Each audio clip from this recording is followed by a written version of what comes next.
नमस्कार दोस्तों, आज के इस वीडियो में हम भगवान श्री कृष्ण की मृत्यु कैसे हुई थी इसके बारे में बात करने वाले हैं। तो वीडियो को अंत तक जरूर देखें और हमारी इस यूट्यूब चैनल को सब्सक्राइब जरूर करें, क्योंकि ऐसी वीडियो हम आपके लिए बनाते रहते हैं। भगवान श्री कृष्ण का जन्म कैसे हुआ, ये बात हम सभी लोग बहुत अच्छी तरह से जानते हैं, लेकिन भगवान कृष्ण की मृत्यु कैसे हुई थी, उनके शरीर का दाह संस्कार किसने किया, इन सवालों के जवाब शायद आपको पता नहीं होंगे। इनके बारे में जानने के लिए सभी लोग उत्सुक है। तो आज हम आपको बता दें कि आखिर भगवान होते हुए भी श्री कृष्ण की मृत्यु कैसे हो गई। पुराणों में मान्यता है कि भगवान कृष्ण का जन्म 3112 ईसा पूर्व में हुआ था। श्री कृष्ण का जन्म मथुरा में हुआ था, लेकिन उनका बचपन गोकुल, वृंदावन, नंदगांव, बरसाना और द्वारिका आदि जगहों पर बीता था। कहा जाता है कि महाभारत युद्ध के बाद भगवान श्री कृष्ण ने 36 वर्षों तक द्वारिका पर राज किया। इसके बाद उन्होंने अपनी देह त्याग दी। मान्यता है कि उस समय उनकी आयु 125 वर्ष थी। भागवत पुराण में बताया गया है कि एक बार श्री कृष्ण के पुत्र सांबा को एक शरारत सूझी। वो एक स्त्री का वेश धारण कर अपने दोस्तों के साथ ऋषि मुनियों से मिलने गए। स्त्री के वेश में सांबा ने ऋषियों से कहा कि वो गर्भवती है। जब उन यदुवंश कुमारों ने इस प्रकार ऋषियों को धोखा देना चाहा तो ऋषि क्रोधित हो गए और उन्होंने स्त्री बने सांबा को शाप दिया कि तुम एक ऐसे लोहे के तीर को जन्म दोगी जो तुम्हारे कुल और साम्राज्य का विनाश कर देगा। ऋषियों के इस शाप को सुनकर सांबा बहुत ही डर गया।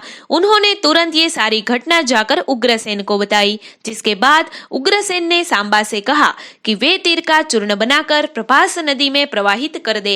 इस तरह उन्हें उस शाप से छुटकारा मिल जाएगा। इसके बाद सांबा ने ऐसा ही किया। साथ ही उग्रसेन ने यह भी आदेश पारित कर दिया कि यादव राज्य में किसी भी प्रकार की नशीली सामग्रियों का ना तो उत्पादन किया जाएगा और ना ही वितरण होगा। इस घटना के बाद द्वारका के लोगों ने कई अशुभ संकेतों का अनुभव किया, जिसमें सुदर्शन चक्र, श्री कृष्ण का शंख, उनका रथ और बलराम के हल का अदृश्य हो जाना शामिल है। इसके अलावा वहां अपराधों और पापों में बढ़ोतरी होने लगी।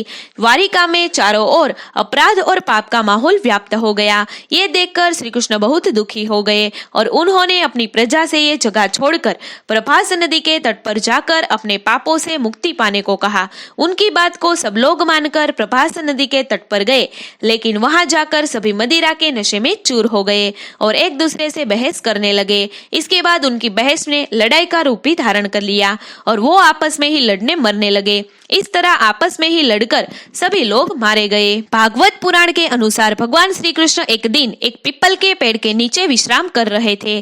तभी जरा नामक एक बहेलिये ने श्री कृष्ण को हिरण समझकर दूर से उन पर तीर चला दिया, जिससे उनकी मृत्यु हो गई। आपको बता दें कि ऋषि द्वारा कृष्ण के पुत्र सांबा को दिए शाप के अनुसार श्री कृष्ण को लगे तीर में उसी लोहे के तीर का अंश था जो सांबा के पेट से निकला था और जिसे उग्रसेन ने चूर्ण बनाकर नदी में प्रवाहित कर दिया था। इस तरह ऋषि के शाप के अनुसार समस्त यदुवंशियों का नाश भी हो गया था और गांधारी के शाप के अनुसार महाभारत के युद्ध के बाद श्री कृष्ण के 36 वर्ष भी पूरे हो गए थे।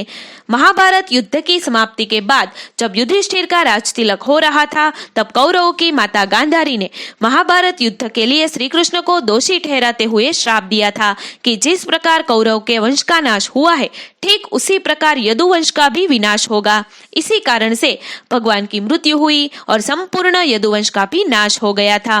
फिर श्री कृष्ण द्वारका लौट आए और यदुवंशियों के साथ प्रयास के क्षेत्र में आए। यदुवंशी अपने साथ अन्य फल आहार सामग्री भी लाए थे।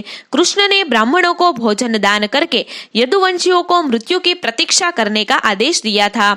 इस युद्ध में भी कृष्ण के पुत्र प्रद्मयुम्न, मित्र सात्विकी और अनिरुद्ध सहित सभी यदुवंशी मारे गए। केवल बबलू और दारुक ही बचे थे। कृष्ण अपने बड़े भाई बलराम जी से मिलने के लिए निकले। उस समय जंगल के बाहरी छोर पर विराजमान थे बलराम जी। उसने समुद्र तट पर बैठकर एकाग्र चित्त से परमात्मा का चिंतन करते हुए अपनी आत्मा को आत्म स्वरूप में ही स्थिर कर लिया और मनुष्य शरीर को छोड़ दिया।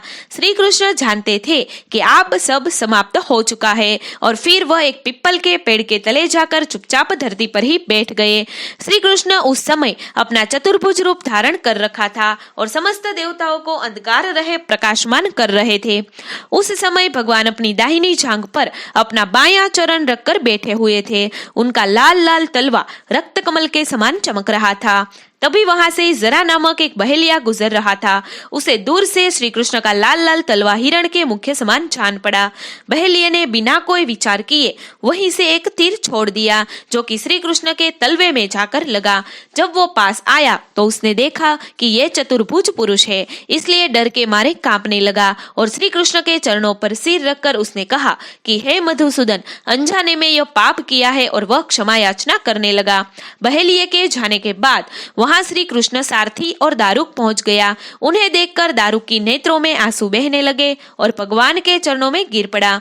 तब श्री कृष्ण ने दारुक से कहा, अब तुम द्वारका चले जाओ और वहां यदुवंश के पारस्परिक सहार भैया बलराम जी की परम गति और धाम घमंड की बात करो और धाम घमंड की बात कहो। तो दोस्तों, आपको हमारी वीडियो कैसी लगी कमेंट करके जरूर बताएं। अगर हमारा ये वीडियो अच्छा लगे तो लाइक एंड शेयर जरूर करें। हमारे ऐसे नए वीडियो देखने के लिए हमारी इस यूट्यूब चैनल को सब्सक्राइब जरूर करें, क्योंकि ऐसी वीडियो हम आपके लिए बनाते रहते हैं। जय श्री कृष्ण।